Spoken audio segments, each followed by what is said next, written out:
Welcome back to the Ray Edwards Show. Okay, here's my premise. Writing can get you anything you want.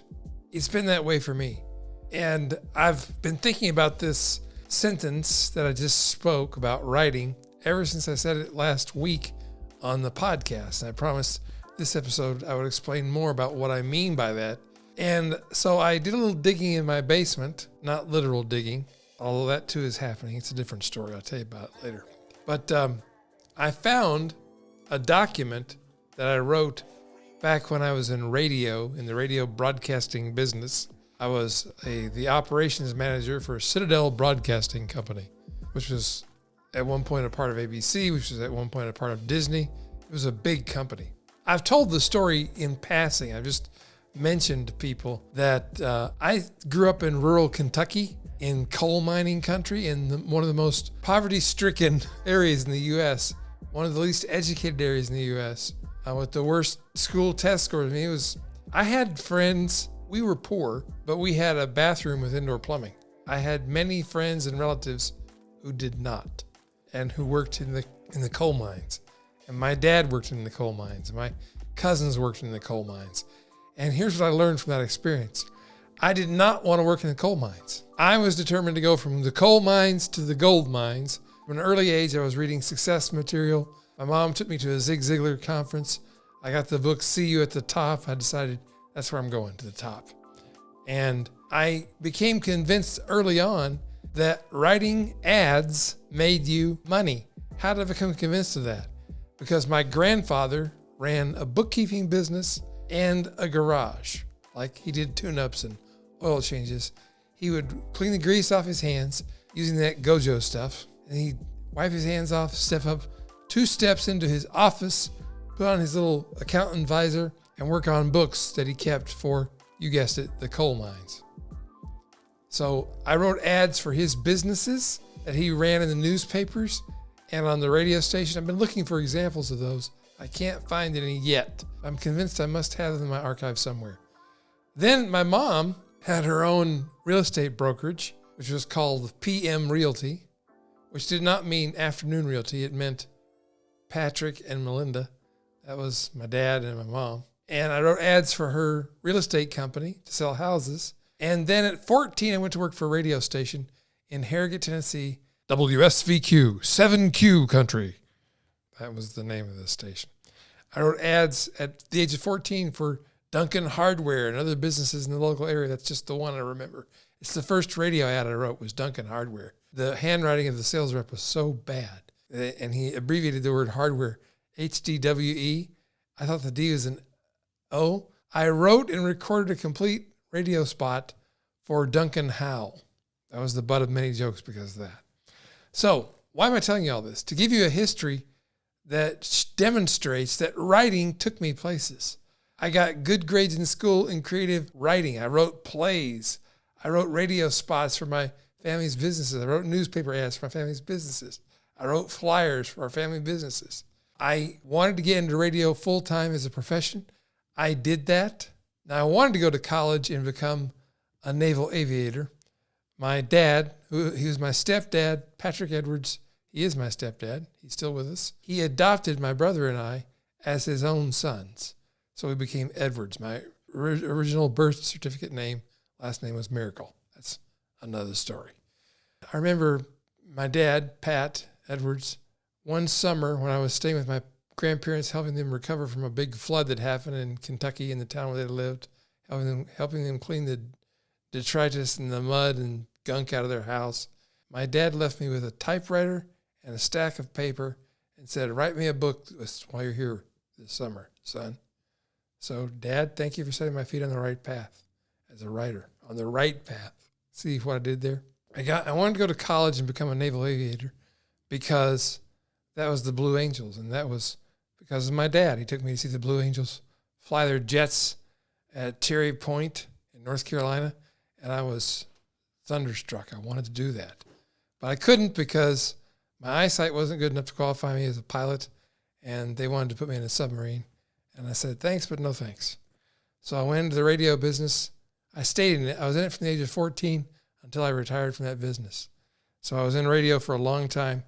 And what happened was I had learned about writing copy, of course, as a ute,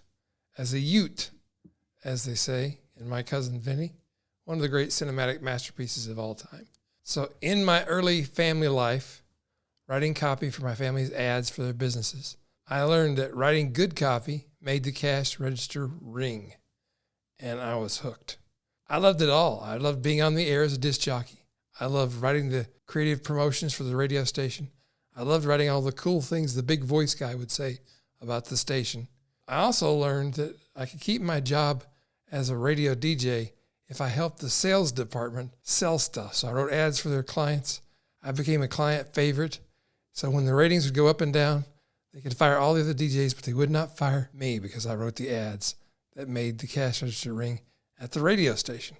So serendipitous coincidence. I don't believe in coincidences. I believe this was God at work already in my life. When I moved to Spokane, Washington, my boss, who became one of my best friends, Steve Cody, gave me a book my first day on the job. That book was called Magic Words That Make You Rich by Ted Nicholas. Now, Steve was not into copywriting. He was not into direct marketing. He didn't know that I was. I had found direct marketing a year before by listening to a power talk from Tony Robbins, an interview he did with Jay Abraham. Jay Abraham was the first direct marketer I ever heard talk about direct marketing. And Jay told the story of how he helped companies become huge successes just by changing their copy. He's the guy I first heard say the phrase, tiny hinges swing big doors. And he talked about just changing a headline could make the difference between a successful ad and one that bombed. And he gave real concrete examples. And then I found out that Jay wrote the sales letter for Tony's, what was then called Life Mastery, which was all of his courses on finances, on health, on self-improvement, on psychology, all rolled into one big 10-day thing. It was $10,000 or something crazy like that. This is back in the 80s and 90s. In fact, I began to study copy ardently at that point. I read all of Jay's books. I read Claude Hopkins. I read Eugene Schwartz. I read David Ogilvy, etc., etc., etc. I found Dan Kennedy. Then I realized I could write these things called sales letters within my radio job, and it could make me more money by getting me promotions and bonuses. And so I went spelunking in my basement over the weekend to see if I could find any examples of the copy I wrote back in the radio days. This would have been 1998. And I found this. Why Ray Edwards? What is this, you may wonder? This was my sales letter pitching Citadel Broadcasting on why Ray Edwards, a former coal mining kid from Kentucky with no college education, should be their next general manager for the Citadel Broadcasting properties in Spokane, a multi-million-dollar 7 radio station mini empire. And yes, I got the job because of this sales letter. And it was a doozy. I think it's longer than the longest sales letter I've written for a client. That was for Jack Canfield. That one was 50-some pages long. This one is longer. See how sales lettery it is. Starting with the headline on the cover, Why Ray Edwards? I knew my audience. They knew what they were looking for, a general manager. And the top question on their minds was, why would we hire Ray Edwards? I was determined to answer that question. So how to do it? 7 reasons why Ray Edwards. A lot of bragging on myself, but it was all true. And as Mark Twain said, it ain't bragging if you've really done it. Resume. Remember those? References. My sometimes inappropriate sense of humor was present because I wrote Ray Edwards references or people who will say good things about me. Here's what I called a brief on Ray and his radio philosophy. The headline, the subheads, the bullet points, already present in my copy. I was pitching for a 6-figure job, bro. I wanted this job. Even back then, in the late 90s, I was a big believer in personality brands. And the personalities I'm talking about now were radio personalities. In fact, I was bold enough in my pitch to be the GM of the stations that I said, personalities or the radio station starts when the music stops. That was a bold thing to say to a radio company. You may have heard me say before there's no such thing as a sales copy that's too long, only copy that's too boring. Well, see if this sounds familiar. I wrote, I'm a huge fan of great personalities on the radio. I think that when people in focus groups say the DJs talk too much, what they mean is the DJs talk too much about stuff I don't care about. Still applies to content today. Good Lord, there's a virtual ebook in here about what makes for good radio. This would make a good manual for podcasters. Note to self, repurpose old content. My philosophy of programming, or what kind of nut is this guy anyway? Self-deprecating humor never hurt. How's this for copy? I wrote, reading straight from my pitch for them to give me the job. Magic. You can't buy it from consultants. You can't get it from Film House. You sure as hell won't get it from Arbitron, the ratings company. The funny thing is, there's probably a lot of it lying dormant around your radio station. All that's needed is an alchemist who can unlock the magic. You need someone who can work with the other magicians at the station. Your PD, program director, should inspire, encourage, instruct, enliven, entertain, embolden, and excite the rest of the team. Then your average radio staff can be transformed into the X-Men. Okay, maybe not. But at least they'll be great radio people who love what they do. And that's better than what 9 out of 10 radio stations have got right now. Pretty good copy. This was a confidential report I wrote for my boss, Steve Cody. What was it about? It was about my vision for what the internet meant for our radio stations. Now, people have heard me tell this story before, and I wonder if they believe me. This is the actual white paper I wrote that sold Citadel on creating their internet division and streaming their stations online. We were one of the first to do it, and it was my idea. I'm not going to be shy about saying it. And it was my idea, and here's the proof. And it's full-on sales copy. Headlines, subheads, bullet points. How we can use the internet to rake in a lot of extra cash. Come on, that's copy right there. Just like a good student of John Kennedy, I did reasons why I copy, why we should exploit the opportunity, more headlines, more subheads, then how we can exploit the opportunity. Note, content comes first.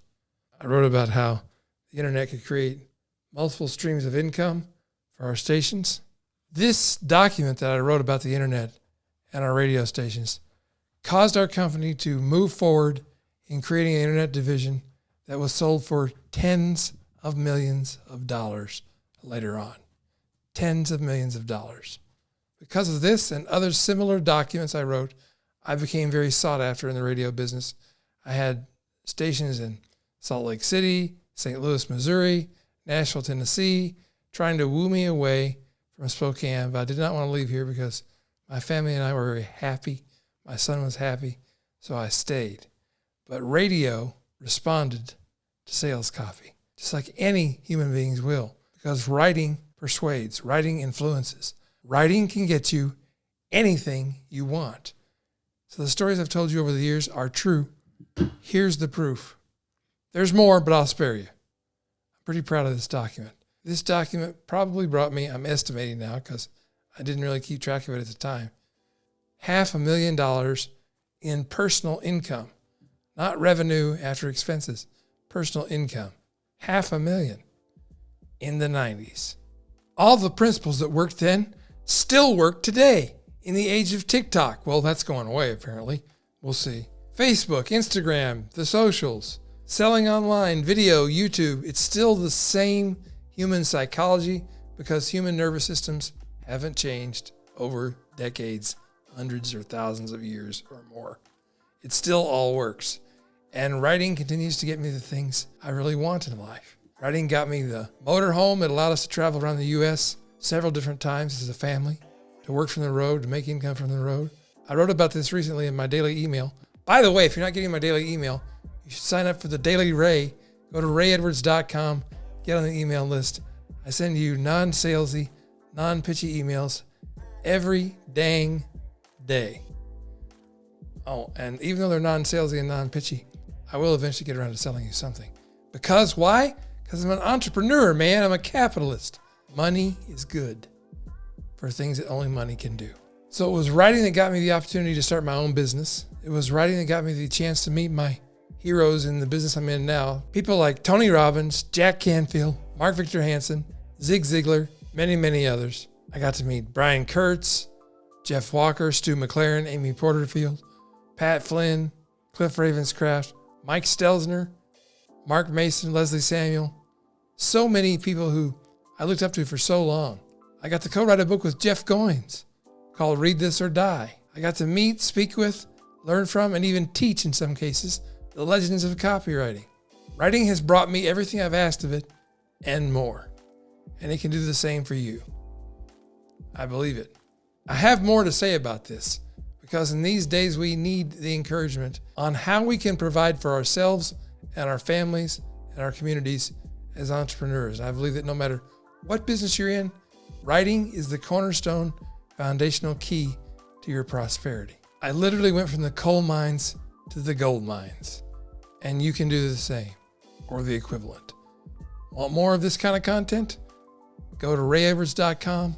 I'll let you know every time we publish a new video like this or a new podcast episode or new content you need to know about. Until then, may God bless you.